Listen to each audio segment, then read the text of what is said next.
আম আমাদের দেশে খুবই জনপ্রিয় একটি ফল, তাই অধিক ফলন পেতে গেলে প্রয়োজন অধিক পরিচর্যা। যারা আম চাষ করেন বাড়ির আঙিনায় কিংবা বাসার ছাদে, এই মুহূর্তে প্রচুর পরিমাণে গরম পড়ছে, তাই প্রয়োজন সকাল বিকাল পানি দেওয়া। তার পাশাপাশি পোকা ধরলো কিনা সেদিকে খেয়াল রাখতে হবে, সঠিক সময়ে স্প্রে করতে হবে, তাহলেই অধিক পরিমাণে ফসল পাওয়া সম্ভব। আম এদেশের চাষযোগ্য একটি গুরুত্বপূর্ণ অর্থকারী ফসল। বর্তমানে দেশের 22 জেলায় বাণিজ্যিকভাবে শুরু হয়েছে আমের চাষাবাদ। তবে জনপ্রিয় এই ফলটি দেশের সব জেলাতেই জন্মাতেও ফলন দিতে পারে।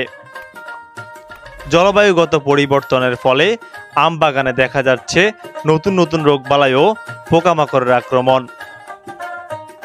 আম চাষি নিজের অজান্তেই বিভিন্ন ধরনের বালানাশক বহুবার ব্যবহার করছেন। কথাই বলে সময়ের 1 পর অসময়ের 10 পর।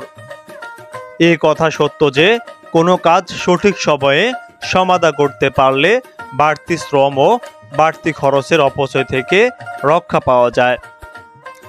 আম গাছে মুকুল আসার পর থেকে ফল ধারণ পর্যন্ত সময়টুকু বেশ গুরুত্বপূর্ণ। এ সময়ে রোগ বা পোকার আক্রমণ হলে গাফিলতি করা মোটেই ঠিক নয়। এ সময়ে উপযুক্ত পদক্ষেপ গ্রহণে ব্যর্থ হলে আম গাছে ফল ধারণ নাও হতে পারে। আম বাগানে মুকুল আসার আনুমানিক 10 থেকে 15 দিন আগে আম গাছে স্প্রে করতে হবে। আমের মুকুল 10 থেকে 12 সেন্টিমিটার হলেই দ্বিতীয় স্প্রে দেওয়া উচিত। মুকুলের ফুল ফোটার পর কোনো অবস্থাতেই স্প্রে করা যাবে না। আমের পরাগায়ন প্রধানত বিভিন্ন প্রজাতির মাছের দ্বারা হয়ে থাকে, তাই ফুল ফোটার সময় কীটনাশক স্প্রে করলে মাছি মারা যেতে পারে এবং আমের পরাগায়ন ও ফুল ধারণ মারাত্মকভাবে ব্যাহত হতে পারে। গাছ থেকে ফল পাড়ার কমপক্ষে 2 সপ্তাহ আগে গাছে কোনো বালানাশক স্প্রে করা উচিত নয়। গাছে মুকুল বের হওয়ার আগেই অর্থাৎ জানুয়ারি মাসে প্রয়োজনীয় অর্থ, শ্রমিক, স্প্রে যন্ত্রপাতি, ওষুধ ইত্যাদি মজুত রাখতে হবে।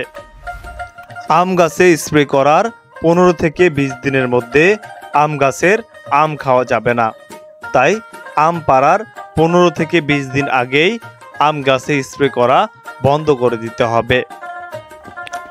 সঠিক ঔষধ, সঠিক মাত্রা, সঠিক সময় ইত্যাদি নির্ধারণের পর সঠিক পদ্ধতি অনুসরণ একান্ত প্রয়োজন।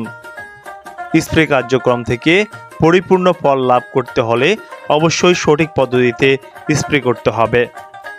ফলের মধ্যে বা ডালের মধ্যে ছিদ্রকারী পোকার অবস্থান করলে বাইরে কীটনাশক স্প্রে করলে কোনো লাভ হয় না। আমের হপার পোকা সুস্থভাবে দমন করতে হলে পাতায় স্প্রে করার সাথে সাথে গাছের গুঁড়িতেও স্প্রে করা প্রয়োজন।